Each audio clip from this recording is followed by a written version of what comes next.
Hello, everyone, and welcome to another episode of the Indie Creative Comics Podcast.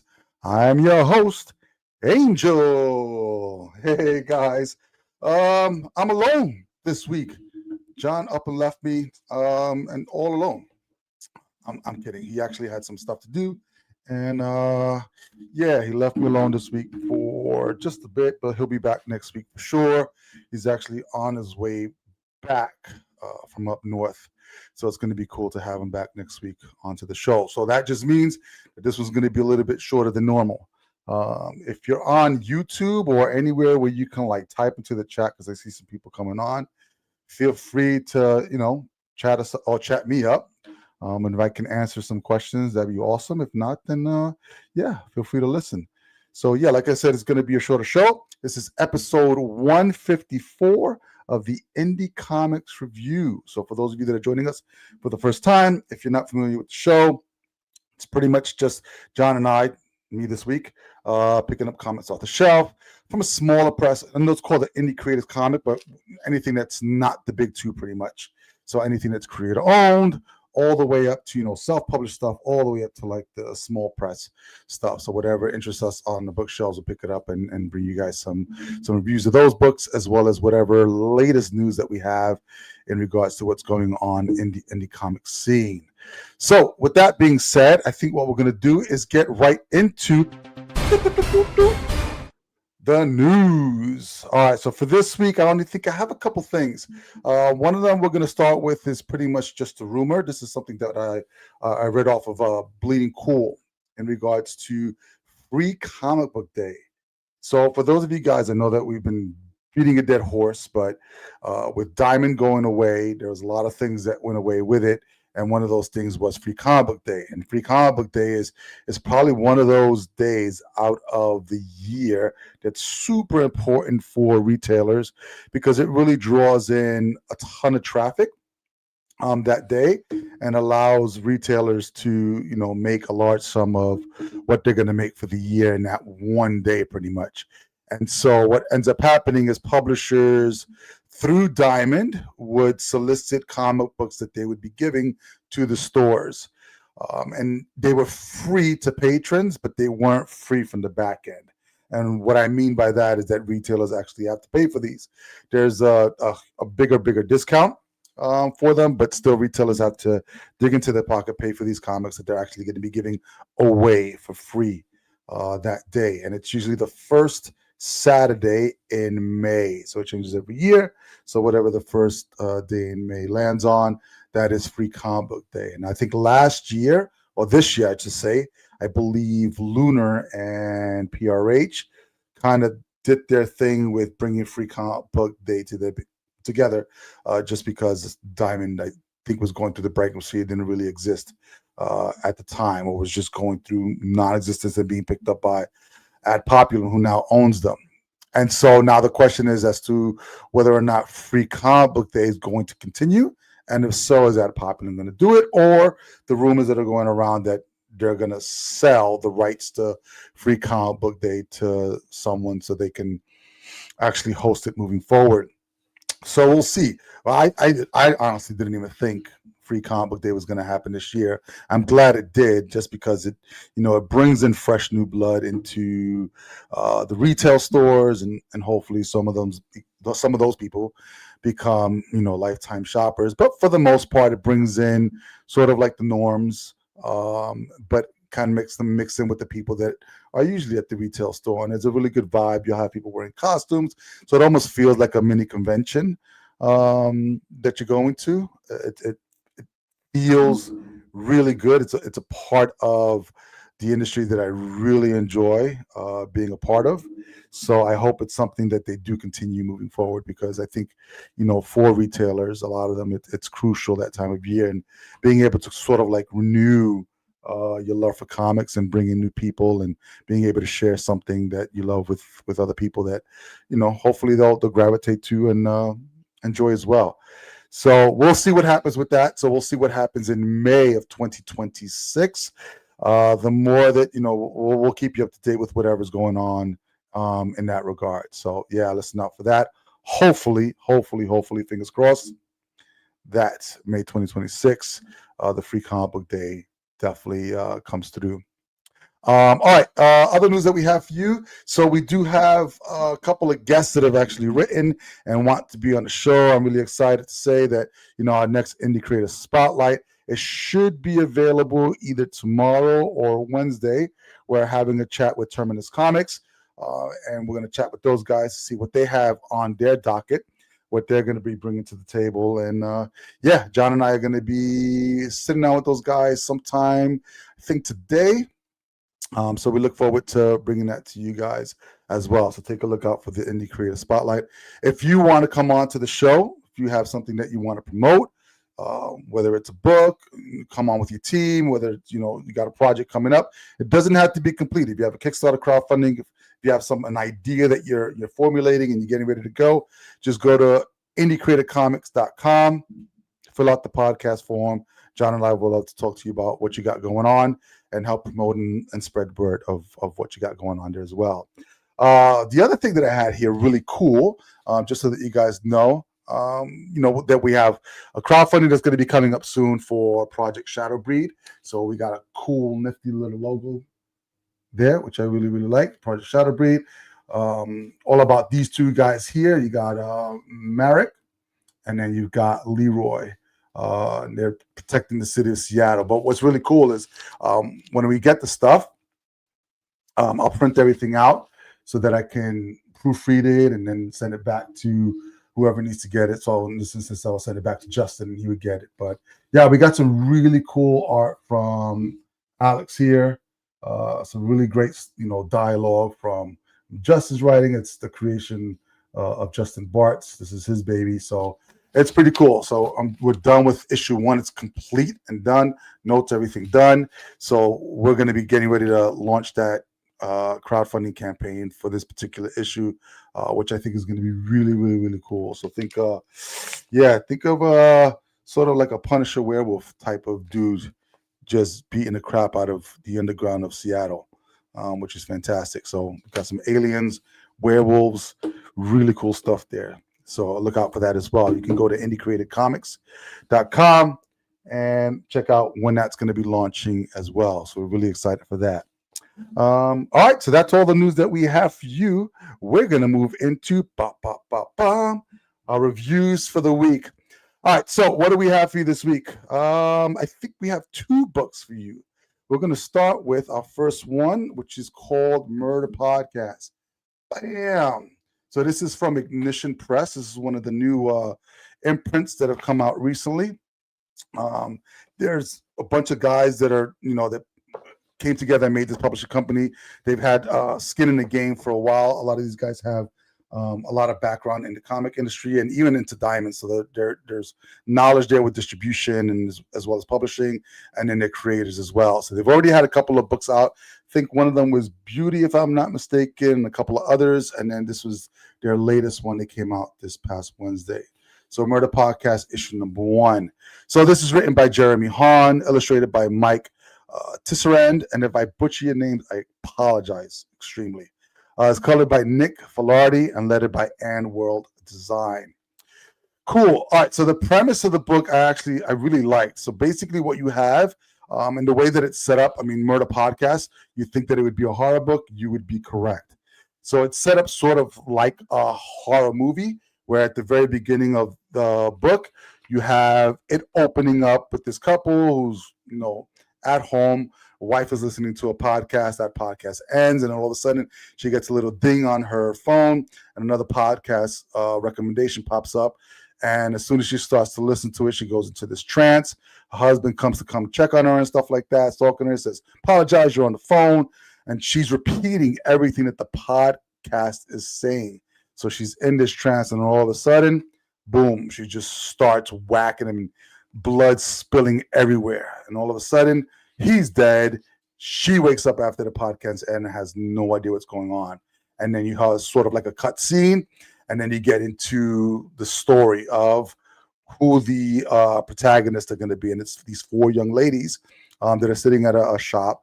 I guess they get together and they listen to Murder Podcast themselves. So they listen to like true crime podcasts, and they get together and they talk about them as well.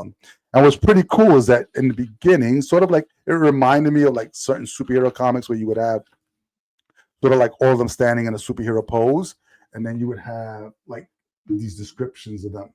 So you have the four names and then sort of like their personality descriptions of who they are. The art's pretty cool. I mean, you start to get an understanding of the personality of each one of these individuals, and the story gets pushed on with, it's sort of like a slice of life portion of the book, and then everyone kind of breaks off, and then you follow one of them, and then you get to see sort of like this cliffhanger with one of them about to have something happen. I don't want to give too much away. What I really did like about this book is sort of the movement, the expressions in the book, as well as the faces and stuff like that. It's really hard, I think, to carry a book where there's not a lot of action going on and there's dialogue and you're diving into a world that we've not seen at all. And I think between what the artist did in regards to giving different body positions or different body expression, as well as the voice the writer gave them, was really cool. Because in your head, you can kind of make a sound for each individual one of the young ladies, so they don't read the same. If that makes any sense. Yeah, so the color palette's pretty cool. I like that the line art is not super detailed, but it gives you enough to just fill the page and fill your imagination with what's going on. It's damn bloody for sure, which is really awesome. But here's the thing. So good, I like the price point, and I know John and I have been talking about this a lot. It just seems that in this day and age, everything's getting more expensive, and when you're dealing with things that aren't necessities, you want to be able to get a bang for your buck. So you do get the Murder Podcast, and then towards the end, you get a preview of another book that's coming out. I think it's called Voyeur, sneak preview on this. So it gives you a couple of pages there. As much as I like the premise of the book, I wanted a little bit more. So you did get this opening, sort of like to the horror scene of, what's the premise? All right, they're listening to this podcast. Something's triggering in their brain. They're killing people around them. When the podcast ends, they come out of the trance. And then now you get the main group that's probably going to be needing to solve what's going on with these murders. And then I believe at one point, I'm not going to show you the picture because I think it was pretty cool. You do get to see sort of like who might possibly be behind this. We're not sure, some kind of like demon cult or something, but this is me making assumptions. You can make your own assumptions. So is it worth picking up if you love stuff like that? Like I know people that listen to true crime podcasts and stuff like that. This is going to be right up your alley. I wish it did have a little bit more for the price point. I just want it to be a little bit meatier. You do get a little bit of background on the girls, but for me, I think for first issue, it probably been more beneficial for 40 pages to bring the content in a little bit more. But it was pretty good. Yeah, Murder Podcast from Ignition Press. Check it out. Check it out. For me, honestly, it was just the price point. Cool. All right, next one. Whew, this one brings us back, baby. So we're going to go right into Blue Falcon and Dynomutt from Dynamite Comics. Yes, if you're around or you're old enough, late 70s, we get Dynamite in with like Scooby-Doo and stuff like that.